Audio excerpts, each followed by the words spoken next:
Bhojpuri film खिलौना का trailer release हो गया है और यह दर्शकों के बीच उत्सुकता बढ़ा रहा है।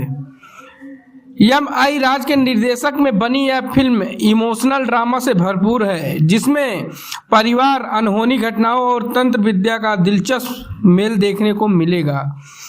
ट्रेलर की शुरुआत एक खिलौना बेचने वाली से होती है और कहानी धीरे धीरे एक प्रेम कहानी से होते हुए शादी और परिवार और एक रहस्यमयी मोड़ तक पहुंचती है। इसमें एक नई नवेली दुल्हन, उसका बच्चा और फिर एक अनहोनी घटना के बाद तंत्र विद्या का प्रभाव दिखाया गया है। यह सब मिलकर फिल्म को एक सस्पेंस और ड्रामा से भरपूर अनुभव बनाते हैं।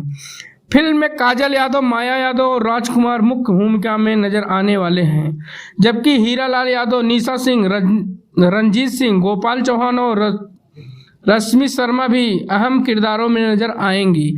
फिल्म के संगीत की बात करें तो इसे शिखर पांडे ने तैयार किया है और गाने के बोल विनय बिहारी और संतोष पुरी शिशिर पांडे ने लिखे हैं। ट्रेलर में 3-4 गाने की झलक देखने को मिलती है, जो फिल्म में संगीत की अहमियत को दर्शाता है।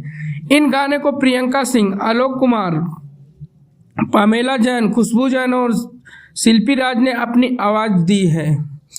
खिलौना भोजपुरी सिनेमा के उन फिल्मों में से एक है जो ग्रामीण पृष्ठभूमि, समाज से जुड़ी कहानियों और मनोरंजन का दमदार मिश्रण पेश करती है। इसकी कहानी इमोशनल ड्रामा, सस्पेंस और तंत्र विद्या का अनोखा मेल दर्शकों को जरूर पसंद आएगा।